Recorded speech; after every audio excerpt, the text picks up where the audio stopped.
This is the case of Clara Whitman, a young woman whose disappearance shattered the peace of Maplewood, and Henry Colburn, the trusted town mechanic who turned out to be hiding the darkest of secrets. What began as a missing persons case soon spiraled into one of the most horrifying murders this small town had ever witnessed. You're watching a detailed account of the horrifying murder crime documentary. If you're interested in chilling true crime stories that reveal the hidden darkness behind ordinary lives, make sure to support my channel by subscribing right now and staying active for upcoming cases. Your support keeps these stories alive and helps us continue bringing you detailed accounts of the most unsettling crimes in history. Maplewood was the kind of town that could almost trick you into believing nothing bad ever happened in the world. Neatly painted houses lined the streets, each with well-trimmed lawns and flower beds carefully arranged by homeowners who seemed to compete only in kindness. On summer evenings, the sound of children laughing as they played tag or rode their bicycles filled the air. At the corner diner, the same group of older men gathered every morning to talk about baseball scores and weather forecasts. It was a place where people rarely locked their doors, where neighbors left pies on each other's porches, and where an unfamiliar face was noticed immediately. The rhythm of life in Maplewood was steady, predictable, and comforting, at least on the surface. Yet, like many small towns, Maplewood had its undercurrent of secrets. There were rumors whispered quietly at backyard barbecues, stories about people who weren't quite as happy as they seemed. Still, the town carried an unspoken agreement. Problems stayed behind closed doors, and appearances mattered more than truth. The streets looked calm, but cracks were always there if someone looked closely enough. For outsiders passing through, Maplewood felt like a snapshot of a safer time, a picture-perfect community where tragedy seemed impossible. But this illusion of safety was its greatest weakness. Because no one expected evil here, no one knew how to spot it creeping in. People trusted too easily. They overlooked small details, dismissed gut feelings, and assumed danger belonged to the world outside their borders. That misplaced sense of security made what happened next all the more horrifying. The peaceful streets of Maplewood, once filled with innocence and laughter, would soon become the backdrop for a crime so shocking that the town would never see itself the same way again. It was a warm summer evening in 1989, the kind where the sun lingered longer than usual and the air carried the faint scent of cut grass. Clara Whitman finished her shift at the town library, a job she had taken not for the money but for the love of books. She was known for her gentle nature, always recommending novels to students and chatting with older residents who stopped in to borrow large print editions. That night, she was the last to leave. The library lights clicked off one by one, and Clara stepped into the parking lot where her small car sat waiting. Nothing about the scene looked unusual, nothing to suggest danger was close. Yet Clara never made it home. When her family realized she had not returned, worry set in quickly. Clara was punctual, responsible, and never one to vanish without explanation. By morning, panic spread beyond her household.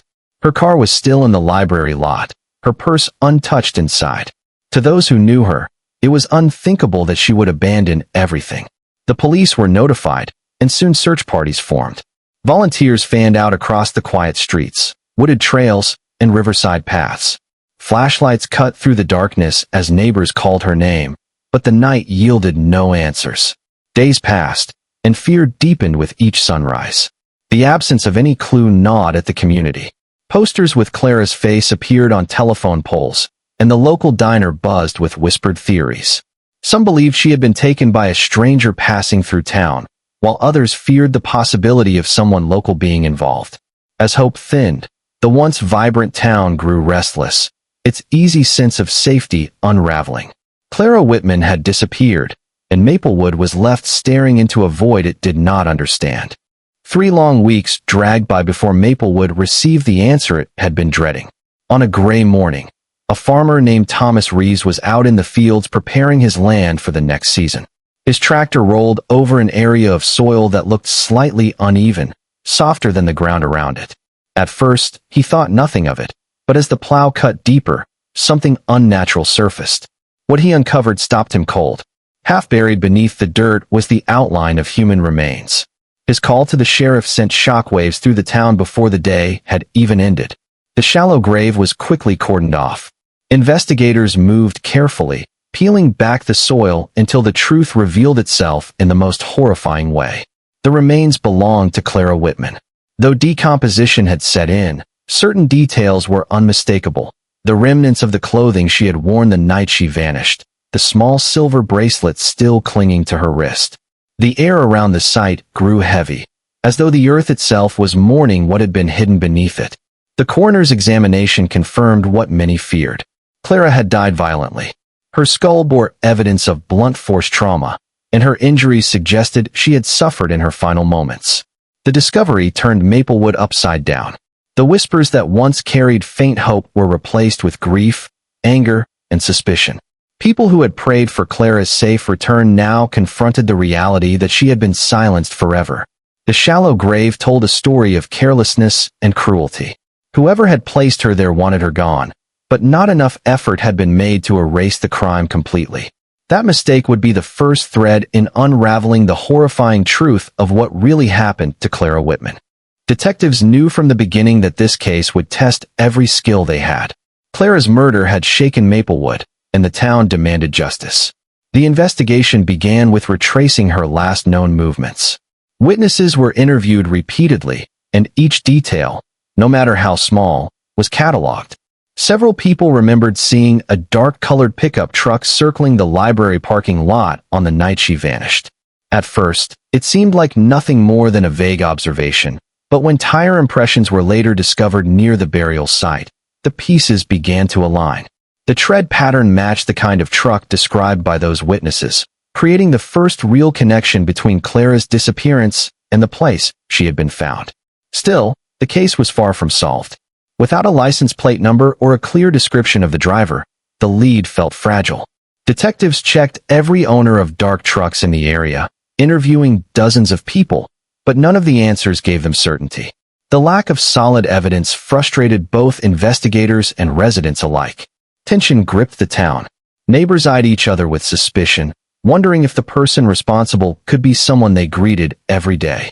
The pressure on the police department grew heavier as weeks stretched into months. Media outlets began covering the story, turning the once quiet town into a spectacle for outsiders who drove in to gawk at the scene. Inside the department, detectives pored over evidence late into the night, chasing rumors and false leads that only added to their exhaustion.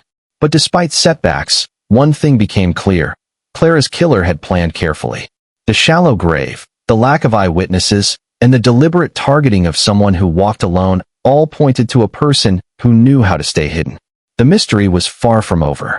Months of uncertainty had worn Maplewood thin when a new lead suddenly breathed life into the stagnant case. Detectives began to scrutinize people in town who owned trucks similar to the one described circling the library. That's when the name Henry Colburn came up. He was a local mechanic, well known to nearly everyone. Henry was the kind of man people trusted with their cars, a familiar face in greasy overalls who never stood out as threatening. But when detectives asked him about the night Clara disappeared, his answers shifted each time. At first, he claimed he was home. Later, he said he had been working late in his garage. Eventually, he insisted he was visiting a friend who, curiously, could not confirm the story. The inconsistencies gave investigators enough reason to look closer. With a search warrant in hand, they combed through his property. In his truck, they found fibers that matched the clothing Clara had been wearing the night she vanished. To the untrained eye, it was a tiny detail, barely noticeable, but forensic testing confirmed the connection. It was the kind of evidence that turned suspicion into something more solid. Henry's behavior also raised alarms. Neighbors remembered him becoming reclusive after Clara's disappearance. He had suddenly repainted parts of his truck and seemed nervous whenever the investigation was mentioned in public. The timing of these changes could no longer be dismissed as coincidence. Detectives quietly built their case, knowing that patience was key. For the first time, the investigation had a clear direction. The friendly town mechanic, the man who waved at children on their bikes and exchanged small talk at the diner, now stood at the center of Maplewood's darkest tragedy. And the more investigators uncovered, the darker Henry's shadow appeared to be. When investigators dug deeper into Henry Colburn's past, a troubling picture began to emerge. On the surface, he had lived an ordinary life, running his repair shop, and keeping mostly to himself. But in old police files from surrounding counties, a darker history revealed itself. Years earlier, Henry had been questioned in connection with the sudden disappearance of a young woman from a nearby town.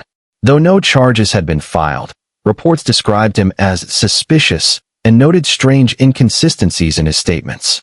The case had eventually gone cold, but now, in the light of Clara's murder, those old details no longer seemed irrelevant. Interviews with women who had crossed paths with Henry over the years revealed another disturbing pattern. Several recalled him making unwanted advances, lingering too close, or refusing to take no for an answer. Most of these incidents had never reached the authorities. At the time, the behavior was brushed off as uncomfortable but not criminal. In hindsight, however, it painted the picture of a man who had long struggled to control impulses that grew darker with time. The most chilling discovery came from his garage. Behind shelves stacked with tools and old parts, investigators found a box of personal items that didn't belong to him. Inside were trinkets, bracelets, hair clips, small keepsakes that seemed harmless on their own. But when compared with missing persons reports from neighboring areas, the items took on a sinister meaning. It appeared Henry had been collecting trophies, mementos of women who had vanished. The evidence was overwhelming. The man Maplewood once saw as a helpful neighbor now looked like someone who had spent years hiding his true nature. What had seemed like random violence against Clara began to look more like part of a much longer, darker pattern. Henry Colburn's arrest shook Maplewood like an earthquake. The town that once trusted him now divided into two camps. Some residents simply refused to believe the friendly mechanic could be capable of such brutality. They remembered his easy smile at the gas station, the way he would lend tools without hesitation, or how he fixed cars at a discount for families struggling to pay. Others, however, felt betrayed and angry, convinced that his quiet demeanor had always been a mask. The courtroom became the stage where those opposing beliefs clashed, and the truth of Henry's life was laid bare for everyone to see. The trial lasted for weeks. Prosecutors carefully presented the evidence, piece by piece, building a case that grew heavier with every detail. Forensic experts explained how the fibers from Clara's clothing had been found inside Henry's truck, a connection impossible to dismiss as coincidence. Tire impressions at the burial site matched his vehicle exactly, narrowing the pool of possible suspects to one. The most damning moment came when investigators revealed that a single strand of Clara's hair had been discovered in his garage, tangled on a workbench where she had no reason to be. The defense fought back, portraying Henry as a misunderstood man caught in a storm of circumstantial evidence. They argued that the fibers could have been transferred innocently, that tire marks were too general to be conclusive. But as testimony from women describing his past behavior surfaced, the jury began to see a clearer, darker side of him. The weight of the evidence left little room for doubt. After hours of deliberation, the jury returned with their verdict, guilty of murder. As the words were read aloud, Maplewood held its breath, realizing the neighbor they once trusted had been hiding the darkest secret of all. Henry Colburn was sentenced to life in prison without the possibility of parole, a punishment that brought relief to some, but could never erase the pain he had caused. For Clara's family, the verdict was only a partial comfort. Justice had been served, but their daughter would never walk through the front door again, never laugh at family gatherings, never see the milestones of life that had once stretched ahead of her. Her absence was a wound that no sentence could heal. For the people of Maplewood, the case left scars just as deep. The town that once prided itself on trust and simplicity now lived with an uneasy awareness that evil could hide in plain sight. Neighbors who once left their homes unlocked began double-checking every door and window at night. Parents who once let their children roam freely now insisted on walking them to school or watching them play from the porch. The sense of innocence that had defined Maplewood was gone, replaced by caution and suspicion. Every year, on the anniversary of Clara's disappearance, a candlelight vigil is held in her memory. Friends, family, and strangers gather at the library where she was last seen, lighting candles that flicker against the night sky. The ceremony is quiet but powerful, a reminder not only of Clara's life, but of the tragedy that forever changed their community. Henry's imprisonment did not erase the questions that lingered. The box of trophies found in his garage suggested there were other victims, women whose families might never know what happened to them. That possibility haunted the investigators who worked the case and added to Maplewood's unease. What began as a missing persons case had ended with a chilling revelation. The most ordinary face in town had concealed extraordinary darkness. Maplewood would never be the same.